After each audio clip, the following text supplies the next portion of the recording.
Welcome to Fine Tuning with Drew Taylor, your one-stop shop when it comes to animation news and commentary.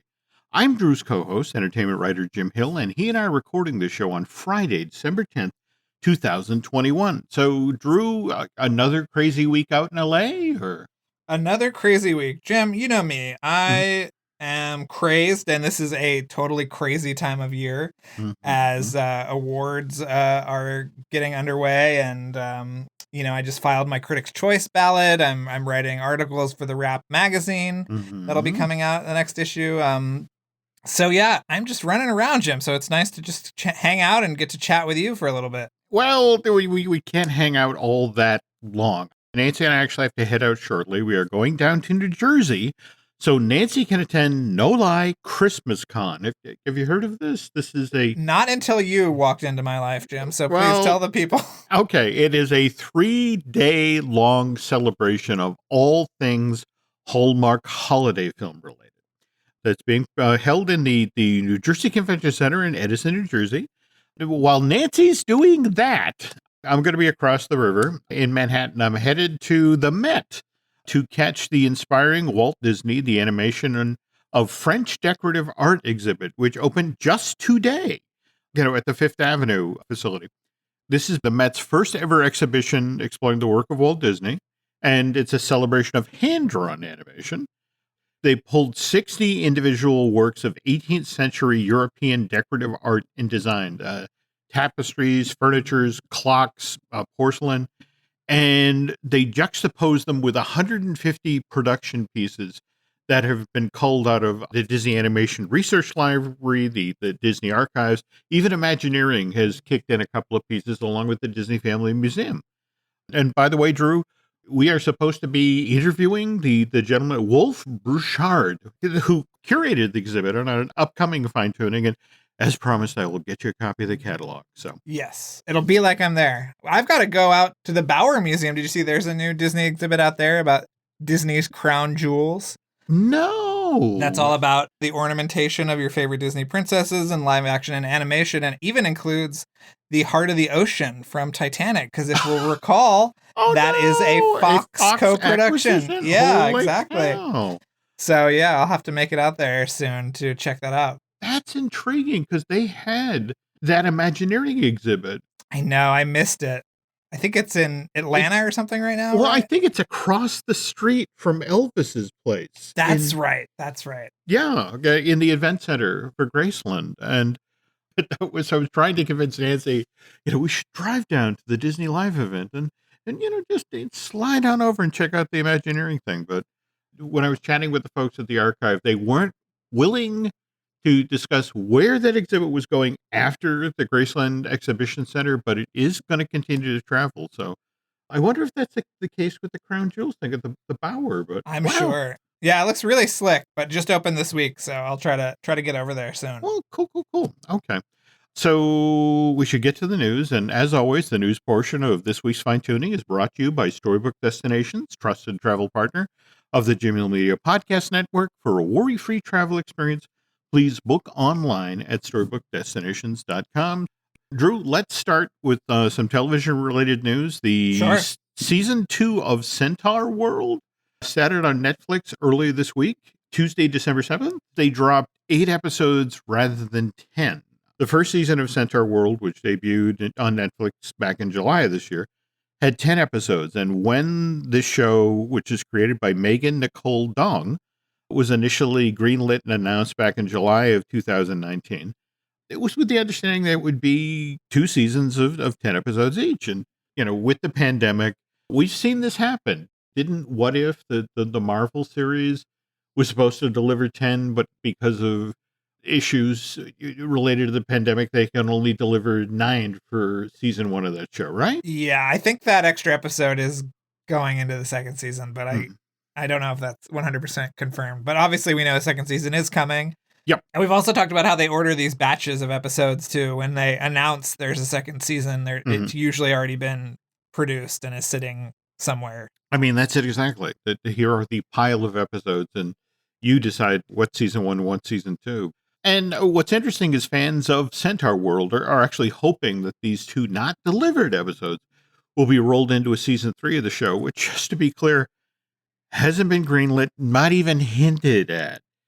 What's important to understand here is that Netflix, when it cancels something, is pretty quick to do it. I mean, just this past week with the Cowboy Bebop thing, again, a live action version of the anime, that sort of took everyone by surprise. I mean, that show had barely been on a month at this point, right? Yeah, hadn't even been at 28 days, which is usually at least the Netflix cursory period. But the problem with the animated shows is there's only so many animators around, and City of Ghosts was amazing and didn't get picked up, and she is already on to something else. So, I would not be surprised if Nicole also has Megan Nicole has something else going on and cannot come back, even if they wanted more Centaur World. So it's tenuous over there. That is. But on the other hand, when they're in your corner, they're in your corner. You were just talking as we were pre-gaming that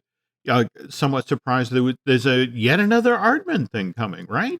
Yeah, it's on, I think right now. It's a new Shaun the Sheep holiday special called Shaun the Sheep, The Flight Before Christmas.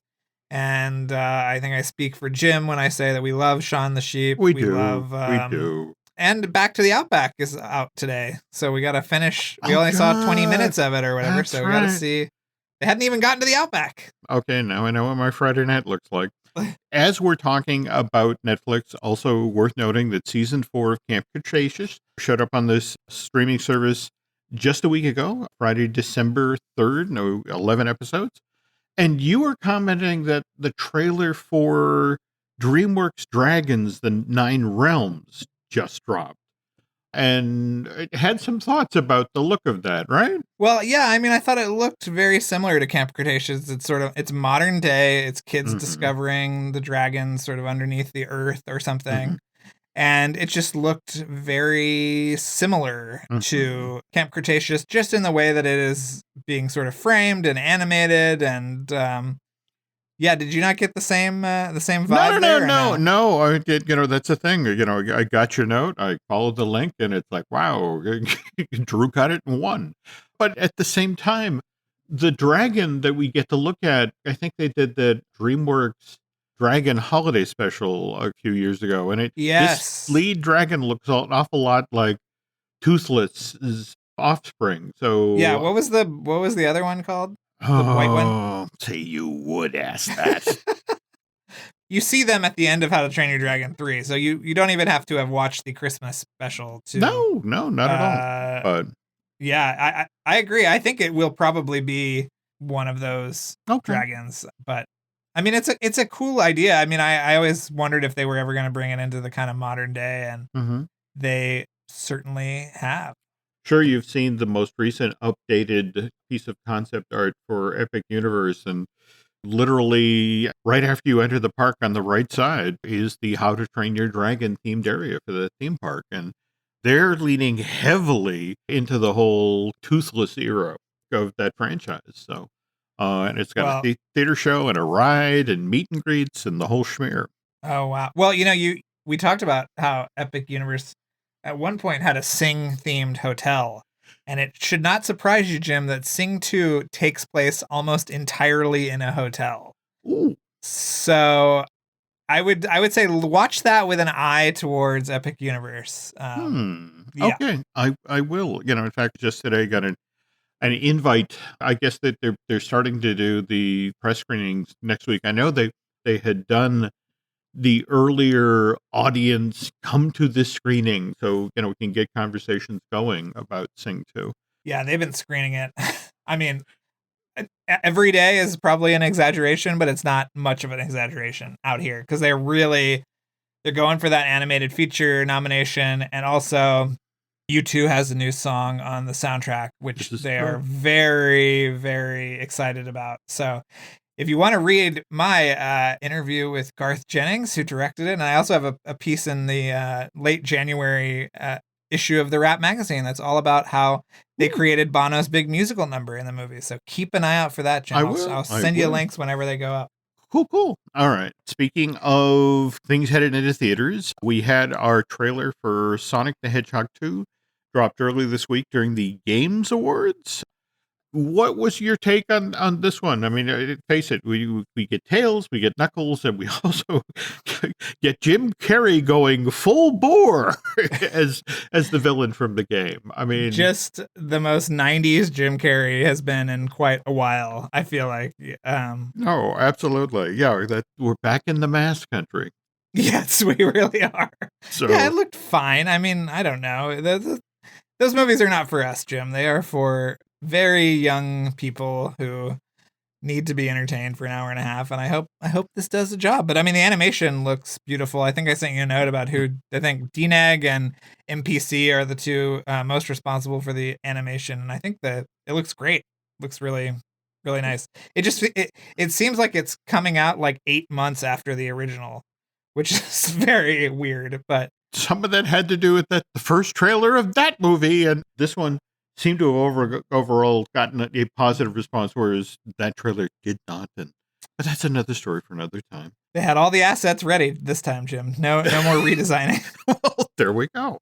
That's coming out April 8th of 2022.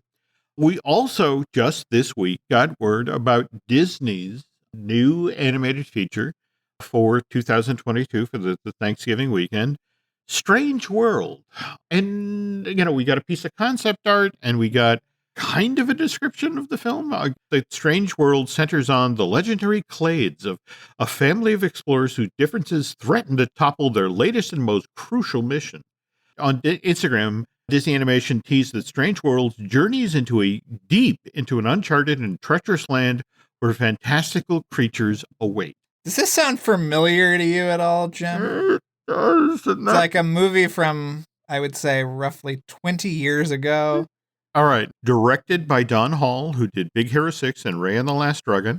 And Winnie the Pooh, our favorite traditional animated movie. Yeah. He says this movie is a nod to pulp magazines, popular fiction from the first half of the 20th century. Yes, what you said does concern me. I look at this, and in fact, you have done so much writing about Treasure Planet and Atlantis. The pitch of, we do all these movies where if we're at Disneyland, we go straight through Sleeping Beauty Castle. It wouldn't be interesting to finally do a movie where you make a left and go into Adventureland. And what especially concerns me about sort of a science fiction adventure is in June of next year, aren't we getting a science fiction adventure from Pixar, the Lightyear movie? I thought the same thing, Jim. I really did. They are literally the same audience. Yeah. They are seemingly the same tone because Lightyear is kind of a throwback 60s space movie. Mm-hmm. I mean, the last time they bet on back-to-back sci-fi animated movies did not go particularly well for Disney. But hey, we got the girls from Turning Red coming soon, Jim, and I think we're both very excited about that one. We are. From a promotional point of view, yeah, there's only 5.5 months that separate. I mean, again, Lightyear comes out on June 17th of next year. Strange World comes out on November 23rd. When you put French vanilla next to vanilla, hey, you love these flavors. It's like, well, yeah, but I also love other flavors. I mean, couldn't you push this off by a year? And Lightyear, will be on Disney Plus by the time. Oh, God, yeah. Strange World comes out, too, so. Speaking of things that are interesting, we also got news of a brand new live-action animation adult comedy, Strays. This is basically a follow-up from Josh Greenbaum, the gentleman who brought us Barb and Stargo to Vista Del Mar, which a surprising number of Nancy and my friends have seen and really, really like. It's amazing. Have you watched it yet? It's great. I have not. Oh, it's great. Okay, well, I'll and Josh also directed a really terrific documentary that you can watch on Hulu about the Dana Carvey show, the much beloved. Yeah, if you've never seen that, Jim, that is wonderful too. Because this might come as a shock, but that was incredibly seminal to me as a child and the formation of my sense of humor watching the barely aired Dana Carvey show. Isn't that the one that had the Frightwig sketch, the Frightwig family, where their reaction to everything would and their hair would go straight up? Yeah, I believe so. They spent a lot of time talking about the racists of Maine. Do you remember them who would sit on their porch and say racist things? I mean, it's a really great documentary. If you need a good giggle, Jim, okay, which I think you might. check out that documentary. Especially this week, I feel like I need a good giggle because of the news coming out of Disneyland. One of my favorite characters from the 1980s is, do we call this a wardrobe malfunction? We'll talk about it later. But the thing about Strays that I'm worried about, and I told you this earlier, is that I wonder if it's going to eat into that potential of Gennedy's, what was it called? Fixed for Sony Pictures Animation. That was announced. Yeah, it sounds a little bit similar. It sounds like they filmed all the live action stuff for Strays already, and now they're doing animation, and it's being produced by Lord and Miller, who we love and who's, of course, done amazing things. But yeah, I wonder, Jim. Again, I want this to work. Speaking of things that I want to work, Wendell Wild, since this thing got announced, the Keegan-Michael Key and the Jordan Peele project, really been up for this, and you stumble across this. Well, it's not really a trailer. It's more it's a dedicated website. Yeah, I don't know what the marketing strategy is for this. We've seen a previous clip with Wendell and Wild, and now we have one that's showing us, I think her name is Kat, who's like a demon hunting teenage girl.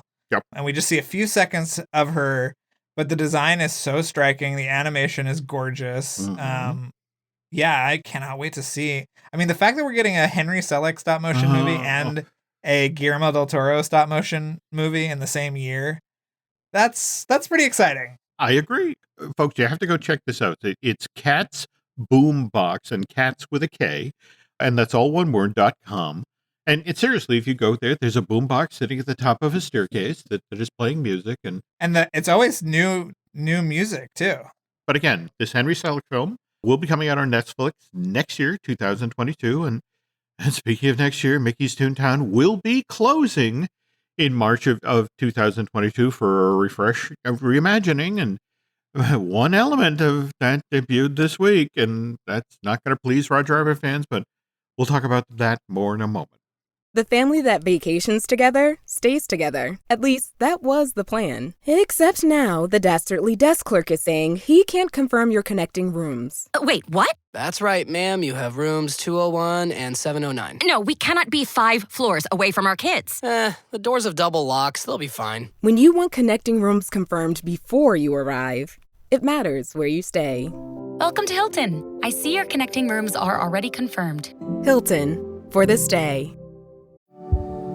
Every story you love, every invention that moves you, every idea you wished was yours, all began as nothing.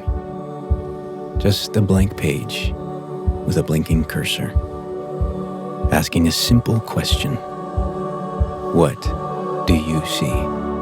Great ideas start on Mac. Find out more on apple.com/Mac. Do we mention at the top of the show that you've seen the new Matrix, but you can't talk about it, right? Correct. I am forbidden from talking about it, but I will talk about it next week, I'm sure. Okay. I've seen everything, Jim, except for Spider-Man, which I'm seeing on Monday. So Cool. And what did you think, by the way, of the Ghostbusters Afterlife? I mean, Alice absolutely loved it.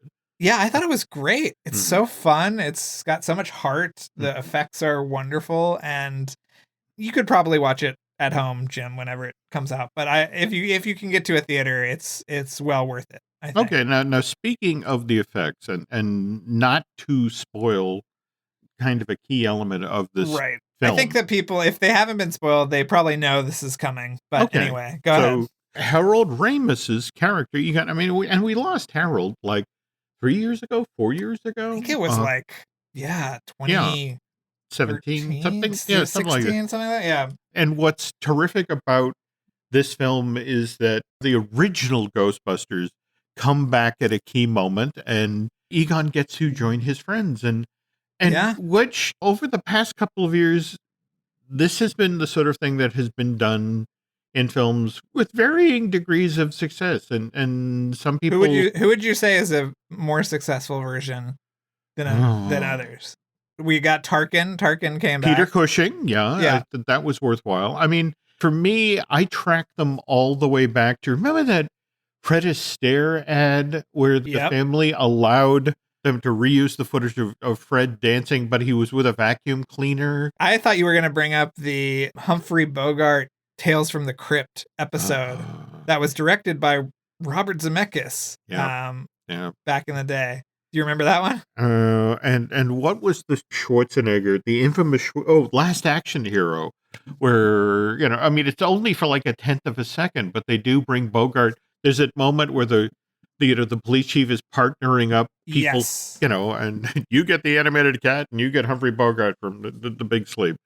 So this is hard to do, but you just wrote a wonderful piece for The Wrap about how they approach this, how they approach bringing Harold Ramis back for. It's really fascinating. And it took a lot of work to bring him back. But the guy that worked on it did Sean Young in Blade Runner 2047 or 2049, which I think is also one of the better, recreations. So if you're interested, go check that out. It's really, really interesting. Everybody's perspective on it and how they accomplished that. Just one question in this conversation: how often do the term subsurface scattering come up?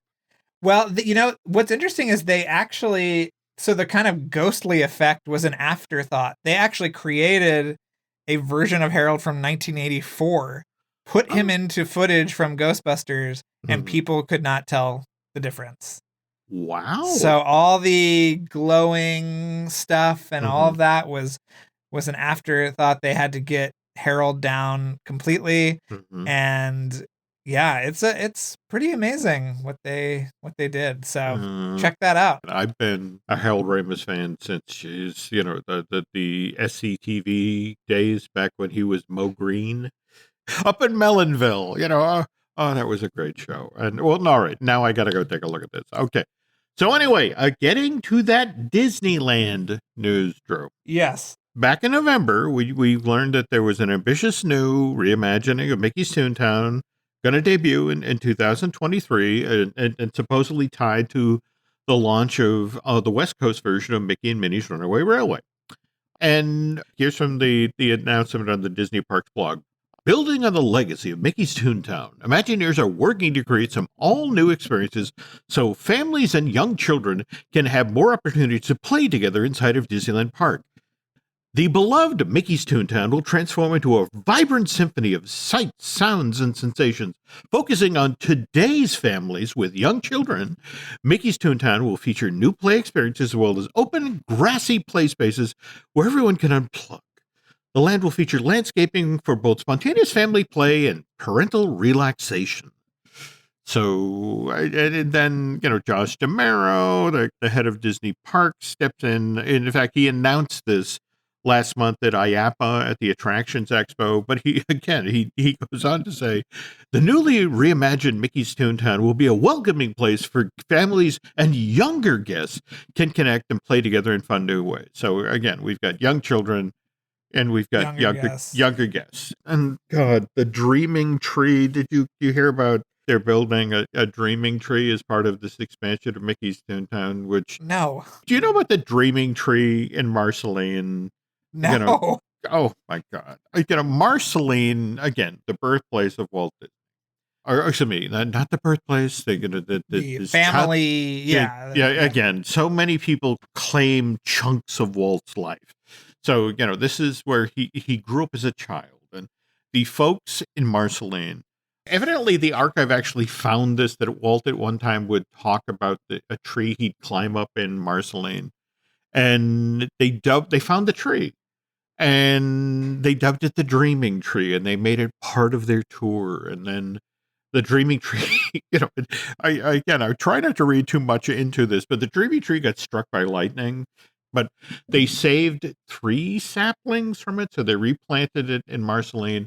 There's a sapling that's been planted at Disneyland that actually has been moved to an undisclosed location out of concern that someone will, some guest will try to steal it. And then I guess there's a 3rd tree being held in reserve. But this is perverse. What are you talking? This is insane. I'm so, but the thing is, there's a children's book, Walt's Dreaming Tree, and there's a whole sort of cottage industry that's grown up around this one vague reference that Walt made in an interview that nobody's entirely sure that Walt wasn't maybe fudging the details, as part of an interview. But anyway, so that there's going to be a Dreaming Tree in Mickey's Toontown, which again closes in March of 2022. But the thing we're talking about today, folks, they announced it back in September of this year, that Disney had made a decision out ahead of this reimagining of Mickey's Toontown that they were going to make some changes in Roger Rabbit's cartoon spin. Well, also that IAPA map that they released had vibrant colors all around Toontown, and then like a vague gray blob in the right-hand corner that was clearly Roger Rabbit, but might not be Roger Rabbit for very much longer. Yeah. Right? We were just talking about West Side Story, which is directed by Steven Spielberg and is being released through 20th Century Studios at Disney. So you would think this would be a relatively happy time between Disney and Amblin, right? In fact, weren't you just mentioning, was it this week that a brand new 4K deluxe version of Who Framed Roger Rabbit just came out? Yes. Yeah. First time I think it's been released in 4K. So this film comes out in June of 1988, and it's a sensation. And it was kind of the 1-2 punch that year of Roger Rabbit and Little Mermaid that, sort of launched the second golden age of Disney animation. And oh yeah, I was on the phone with Peter Schneider a couple of weeks ago, and he said that the animators came to Disney in the late 80s because Roger Rabbit made animation cool for the first time in their entire life. So I don't think that the importance of Roger Rabbit in the grand scheme of Disney animation cannot be overstated. I mean, it was just huge. It was like a bomb that went off. I mean, and speaking of bombs, the bombshell in that movie was Jessica. I mean, that scene at the Ink and Paint Club where she's on stage, and that's Amy Irving singing for Jessica, and the speaking voice by Kathleen Turner. Between the way the character interacted with Eddie and the other people in the club, and what about that shimmer effect that ILM did? No, absolutely, but amazing to look at, and but a very Tex Avery female. I mean, it clearly inspired by cartoons like Red Hot Riding Hood and that sort of thing, because it's a huge success. It eventually makes its way into the park. We get our Roger Rabbit cartoon spin ride in January of '94. In fact, Mickey's Toontown had opened the previous year, January 24th, 1993. And the story I've always been told was that Roger Rabbit was ready. I mean, it was completed. But the decision was made to the effect of mothball the attraction for a full year. So they would have something for locals to come back and see in year 2. And, we got the Tokyo version of Roger Rabbit's cartoon spin opened with that park's version of Mickey's Toontown in April of '96.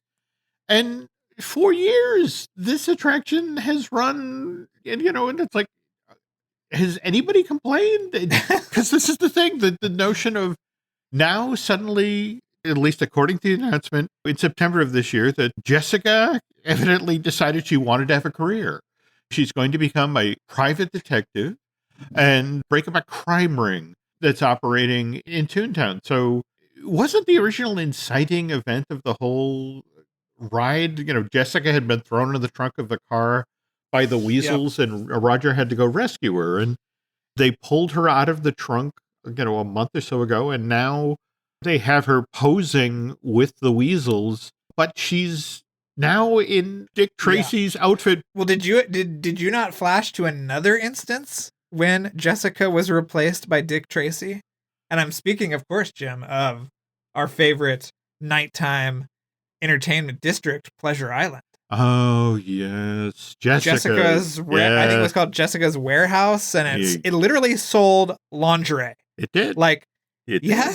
Yes, right? And like how far have we moved from them being okay with a lingerie store with a giant Jessica Rabbit on the roof? Like on the Las Vegas Strip, the cowpoke whose arm moved, Jessica's leg lifted up and down. And a wonderful kinetic, beautiful to look at. But you were saying it's just kind of intriguing, the message that's being sent here, that we'll talk about why Jessica is now quote unquote powerful.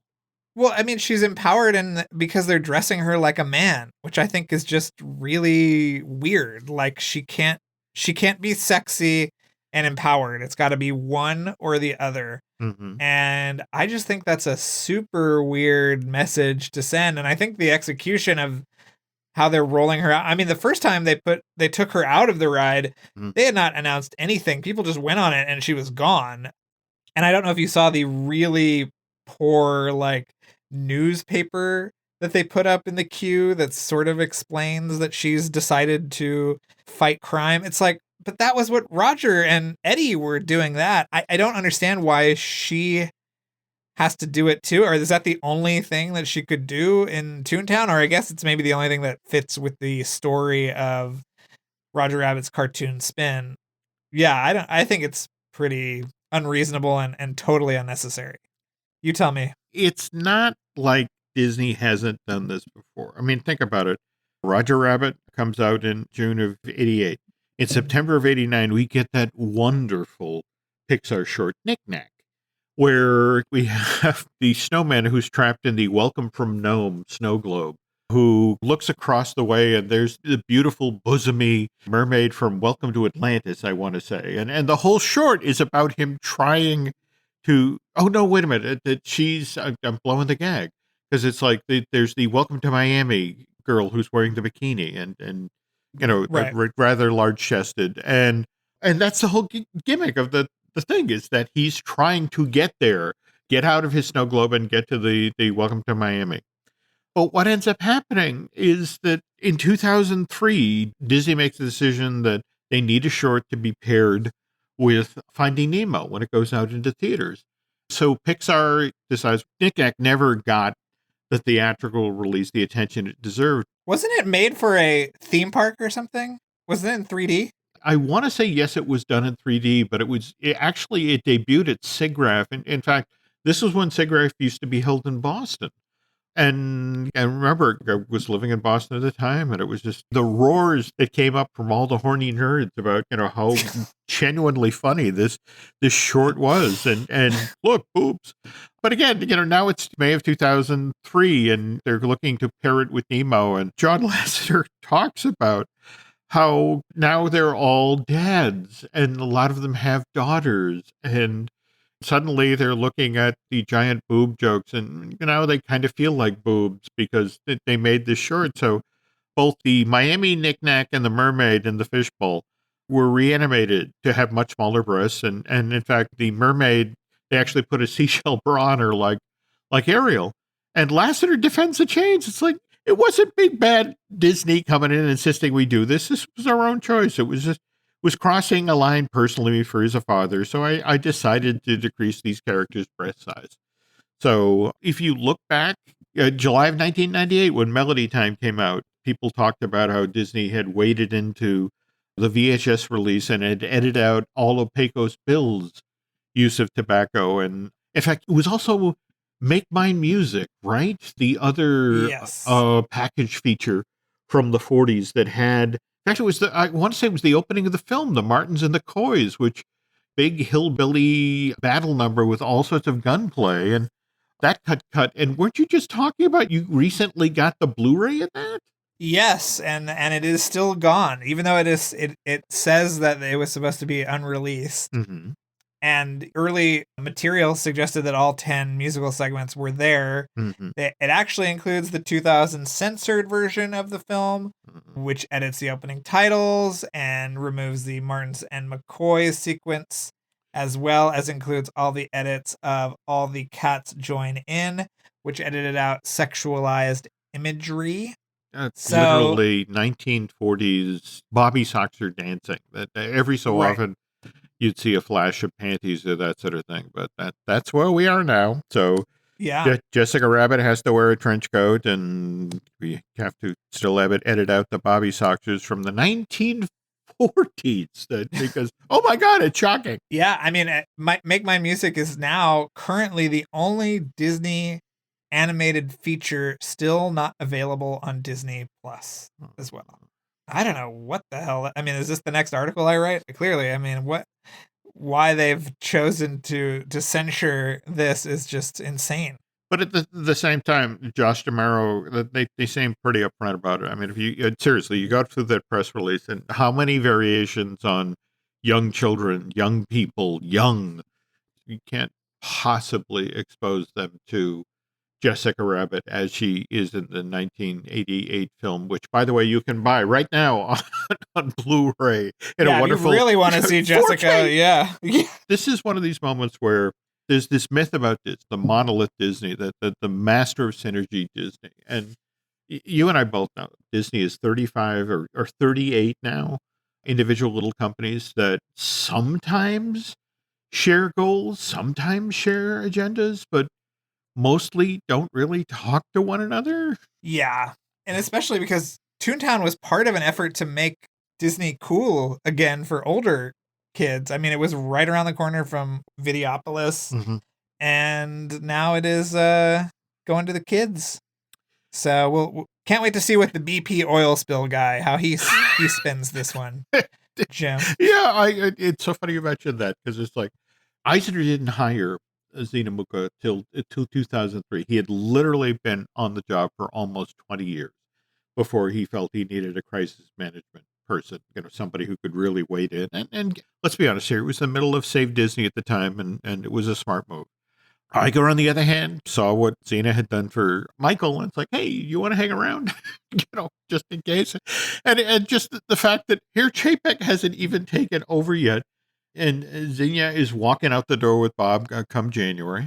So who does he reach out to be his communications, chief of communications, his crisis management guy? But as you said, the British Petroleum guy, the guy who handled the Deep Horizon oil spill in the Gulf.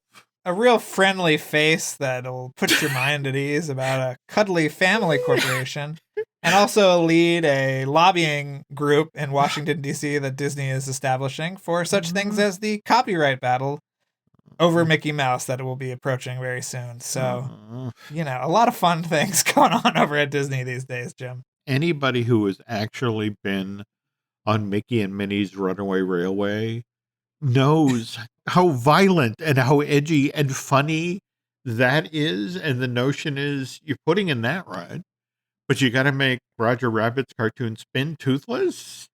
Are you actually talking to one another?